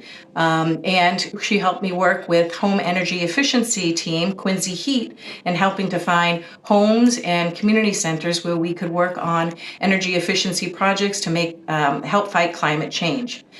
Judy's been with me all along the way for Quincy Heat, as well as QCAN, Quincy Climate Action Network, which is also, as I'm sure you know, has done a tremendous amount of work with the city, helping to get an energy manager in place, a green community status, and solar on our schools, for which Judy also did site walks with me and others to figure out which schools in Quincy were eligible for solar, which we now have on many of those schools. Since that time, Judy has been very active, or during the Trump administration, actually, she's been very involved in fact-checking all of the lies and misinformation that have been spewed out there. She is very active on Facebook, and if you have a question about anything on an issue or a policy, you can definitely ask Judy. So with that, thank you for allowing me the opportunity to tell you a little bit about Judy. I think that Judy should have her own podcast, and it should be called Just Ask Judy, because she'll let you know. And if she doesn't do that, she should run for something, because she's really good. So thanks again for nominating Judy. It's been my pleasure introducing her. Good morning, fellow Democrats. Of course, I'm here to talk about Judy and her involvement with the Democratic Party. So good morning, fellow Democrats, and it's a pleasure to be here this morning. Where did I meet Judy? I met Judy probably 30 years ago with a city council candidate that was a Democrat, of course. So that's how we met, as Democrat, in a campaign, like you would with Judy, because Judy's involved with a number of these campaigns over the last 30 years. But Judy also comes from a very Democratic family. Her father was a small businessman, ran a sheet metal shop. She learned those values from her family as a Democrat. Judy does not hold back in telling you that she's a Democrat. I think she deserves this award because she has those same democratic principles as we all do. It doesn't matter who's running. If she's not on the winning team for a particular candidate, it doesn't matter. The next day, she's out there campaigning for that Democrat. So Judy is very compassionate about being a Democrat. And I'll say one thing about her is she does know the issues. If you don't remember certain issues, she remembers them. She also remembers how to get the information for you. As Patty just said, people should be referring to her about the lies, the misinformation that's out there. Judy does not mince with some of her thoughts.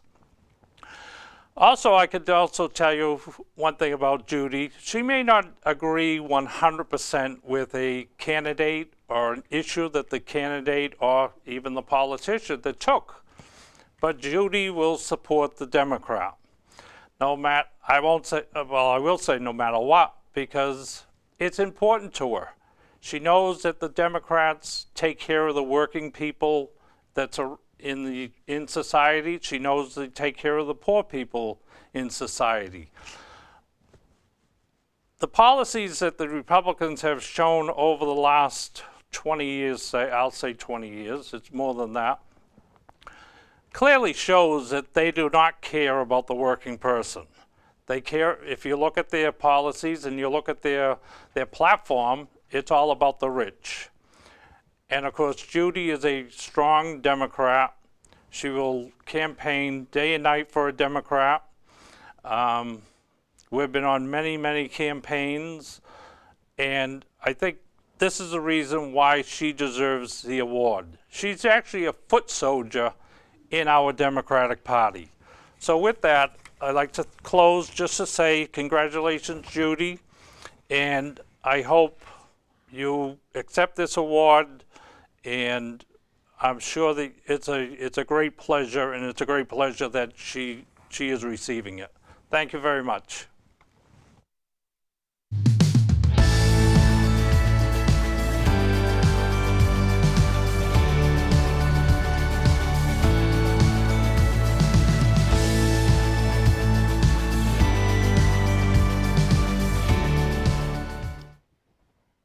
Good morning. Thank you, Patty, Steve. We've had a lot of fun over the years, the campaigns that we've been in and the things that we've done with the Democratic Party. Good morning, everyone. Thank you for this great honor. I'm humbled to be a recipient of the Dennis F. Ryan Award along with so many other Democrats over the years. I realized I was interested in Democratic politics when, at the tender age of 13, I was standing nose to nose with my dad, telling him, not explaining to him. No, I was telling him. He had to vote for Bobby Kennedy in the 1968 presidential primary. That was it. He was none too happy. From then on, I was hooked on politics and elections. I participated in many demonstrations on issues I was in favor of and against. I marched around the White House when I was 16 years old. Dad was not happy about that either. Then I registered to vote at the age of 18, and there was no hesitation. I was a Democrat from the beginning. Why am I a Democrat?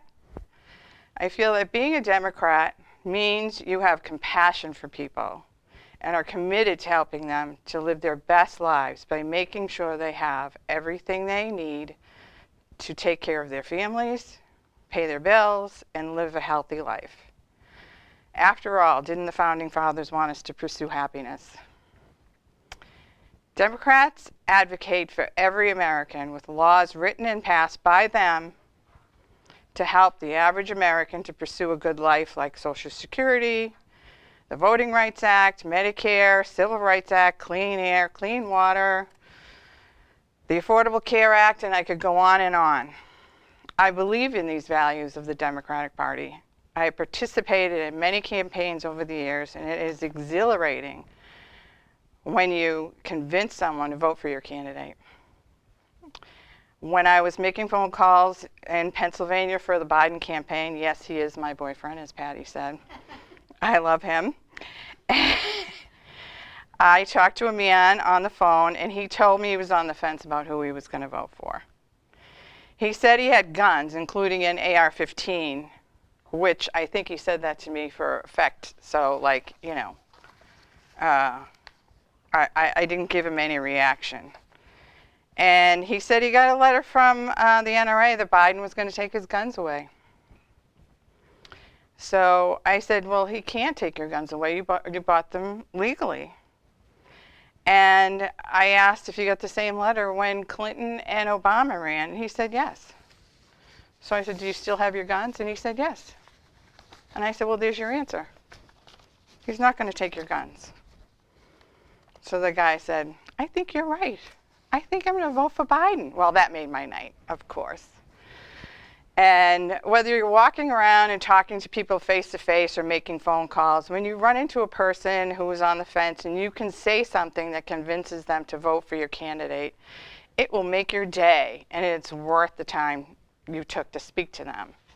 That's why I keep up on the issues. That's why when I walk around, I like Patty said, I have all, I don't know why, but I have it all in my head, and I can answer questions when people have them.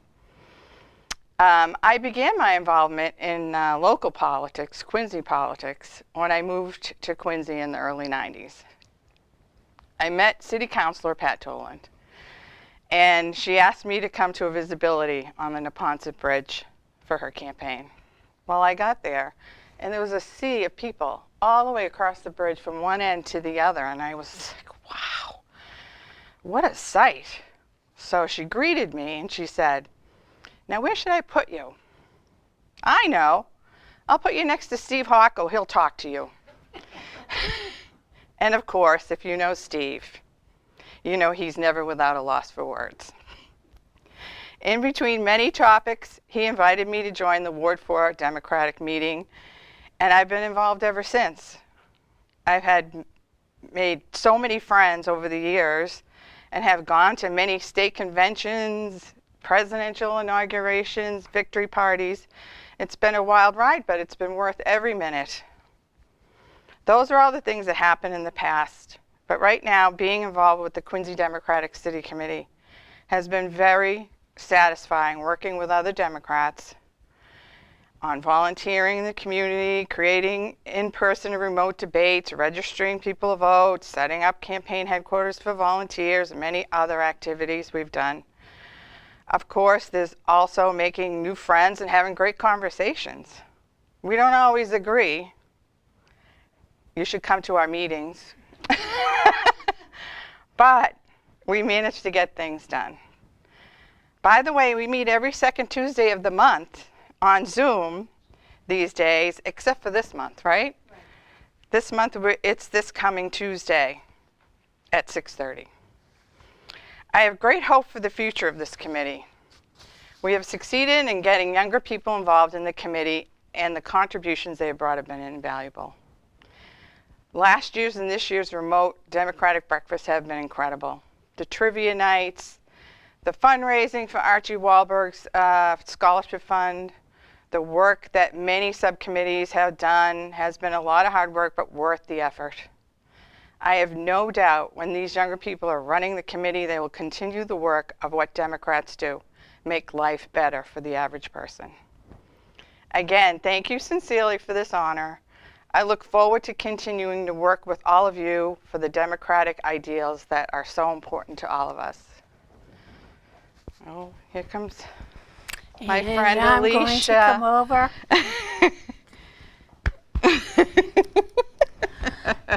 We couldn't have picked a better person. Thank you.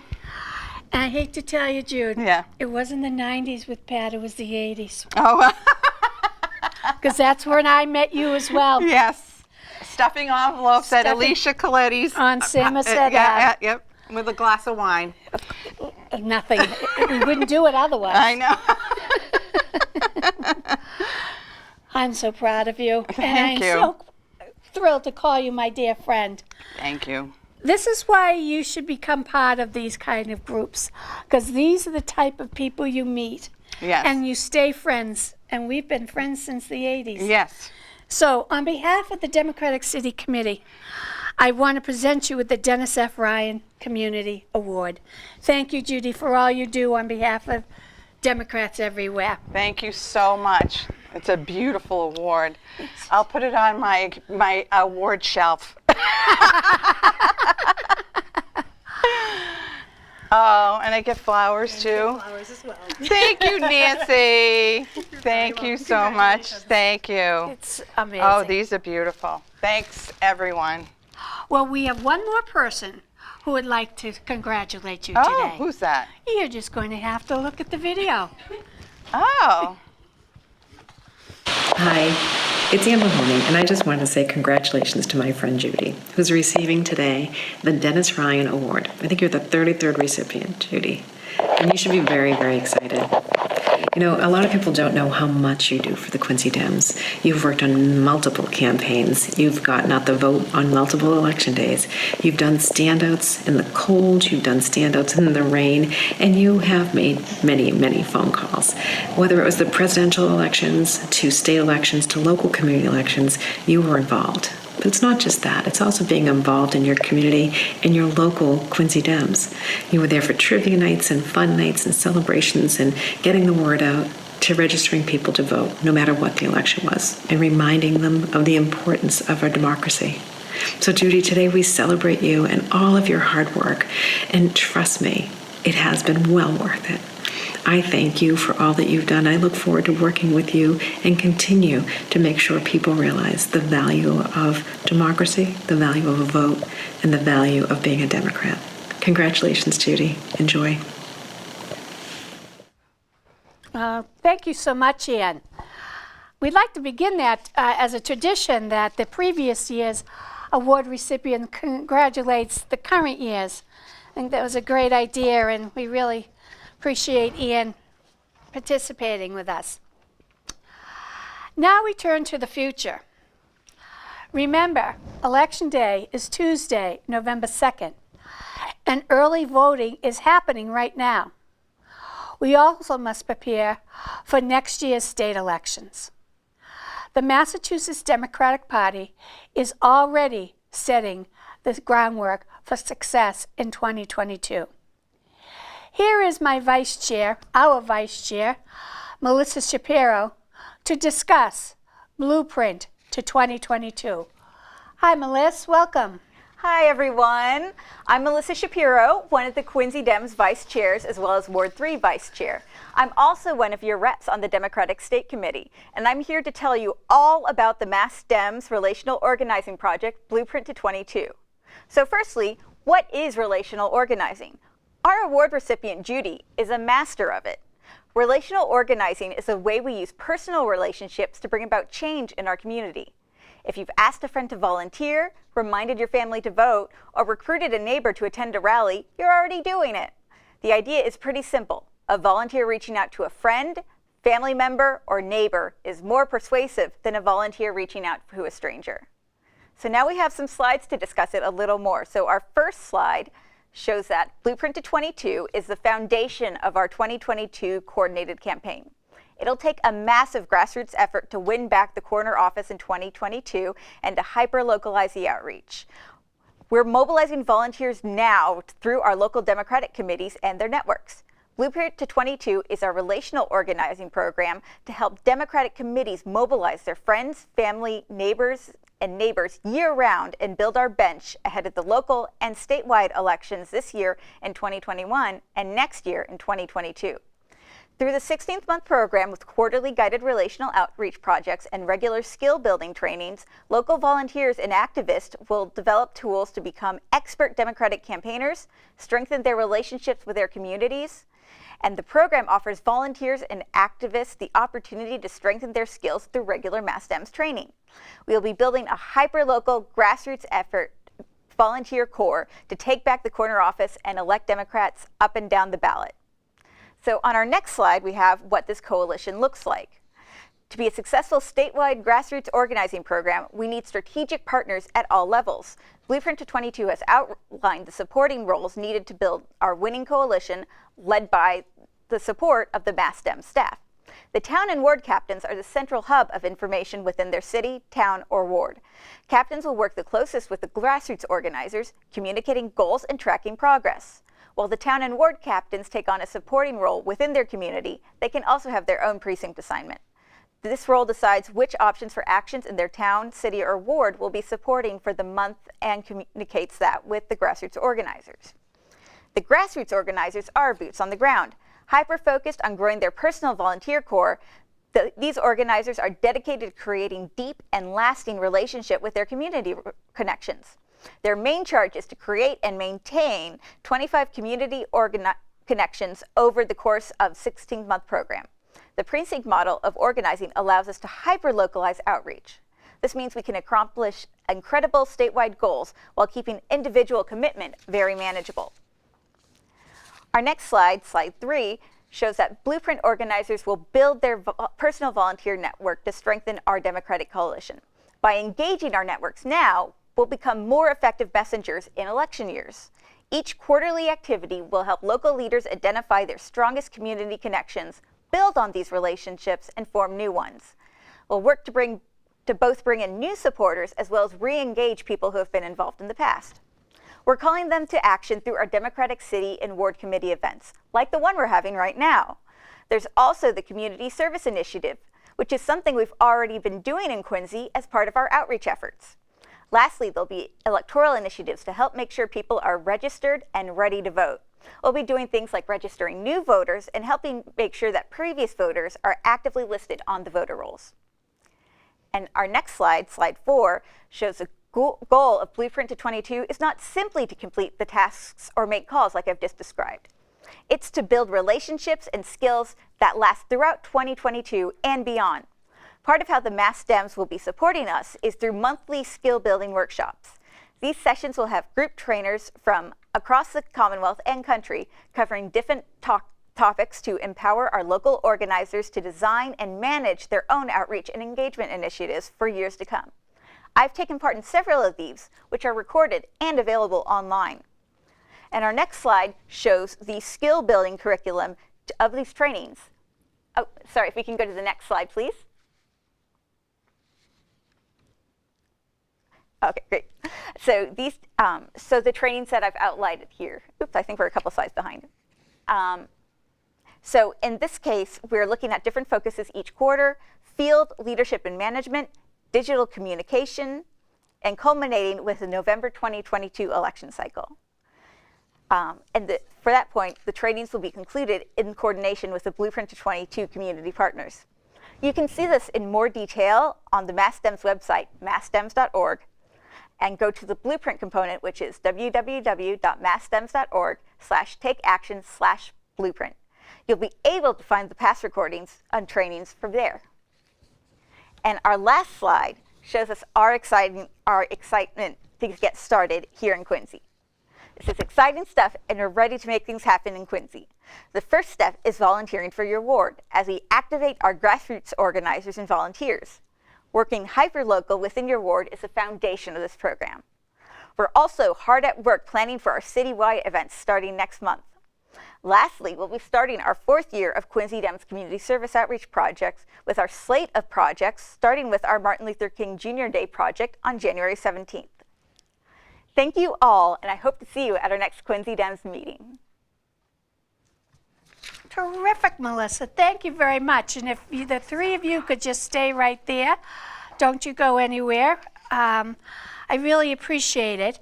As Melissa pointed out, go to our website, go to our Facebook page, because we will be holding a meeting regarding Blueprint 22 and the goals throughout the city soon.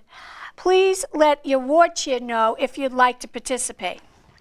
At this time, I'd also like to take a moment to thank our sponsors: Attorney General Moira Haley, Norfolk DA Michael Morrissey, Norfolk County Commissioner Joe Shea, the South Shores Young Dems, State Representative Bruce Ayers, State Committee candidate Liz Speakman,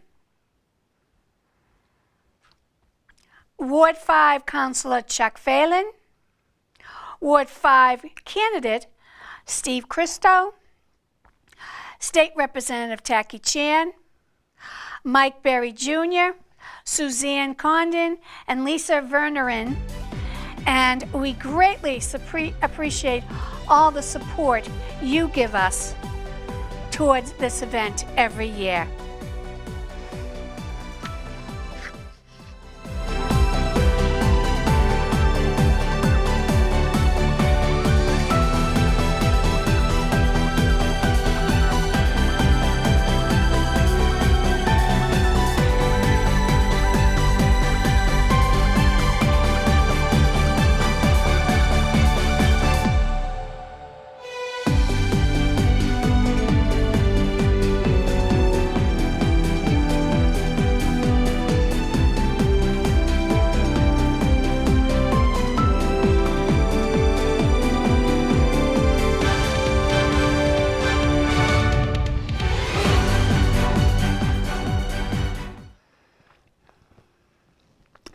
The future of the Democratic Party is bright, and the Quincy Democratic City Committee's future is even brighter.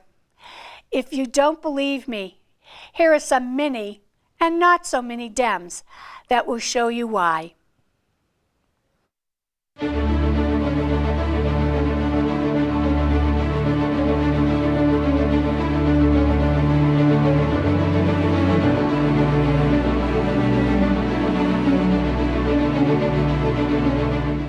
I hope in the future the earth gets less polluted.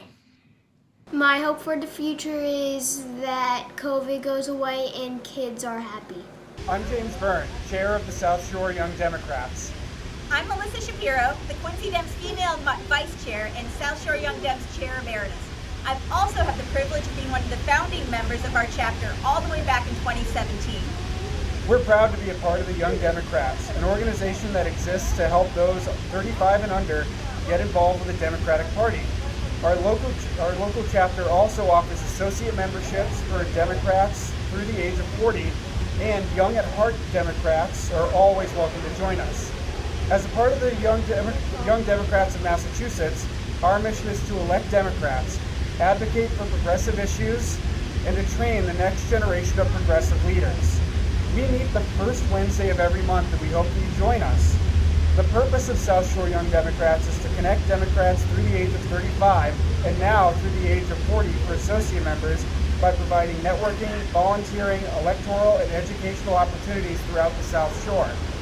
Foster civic engagement by encouraging young people to become involved in the democratic process, increase awareness of and participation in the Democratic Party by presenting the ideas and beliefs of the Democratic Party in an open public manner, develop young leaders by providing training and workshops to members as well as other Democrats, stimulate a dialogue on important issues facing the South Shore, the state of Massachusetts, and the United States as a whole, support the electoral efforts of Democrats, particularly those who are young and those who share the values and beliefs of the South Shore Young Democrats and the Young Democrats of Massachusetts, and initiate and assist in advocacy of legislation and ballot initiatives that further the policy objectives of the South Shore Young Democrats and the Young Democrats of Massachusetts. The Young Democrats are proud to support our young leaders in Quincy. Our City Council President, Councilor at Large Nina Liang, is a great friend to our chapter and is a young Dem that we've endorsed in the past and helped for her campaign. We also love seeing so many up-and-coming young people find their homes in Quincy and make their voices heard through grassroots efforts. We're proud of the high school students in Quincy who stood up to get their school mascot changed because they found it racially insensitive and could not let that stand. Young people throughout the city are working to build an inclusive and prosperous future in Quincy. As we like to say, young gets it done. Congratulations to the Quincy Dems as we celebrate their past, present, and future. All right, everybody, we're closing in on noontime, and you know I always like to be punctual with these things. Nothing past noontime on a Sunday. So I want to thank each and every one of you for sticking with us and watching this presentation today. I hope you got a lot of great information out of it. And I want to start foremost thanking this events committee. This is the future of this Quincy Dems organization. I particularly want to thank Elisa Bay, right here, Elisa. Here's my vice chair, Melissa Shapiro. Here's my Ward 2 chair, Nancy Delisle. And I also want to thank Emily Hajar, who isn't with us today because she's up having a blast in Portland, Maine for her bachelorette party. But so much of everything that went on today, Emily put together on all of our behalves. Colin McMahon, what you do on behalf of this committee as the other vice chair and moderating our candidates nights over the last 2 weeks has been phenomenal. I want to thank you all for your support. And remember, our monthly meetings will be, our next one is this coming Tuesday night, and we do it live via Zoom. And then after that, we do meet the second Tuesday of every month, November 9th. And don't forget that Election Day is November 2nd. Go out and do your civic duty. And remember that early voting is actually happening right now. So thank you, Democrats. Have a great afternoon. Thanks for being with us. Goodbye. Here's your future. Here's your future right here. They're awesome.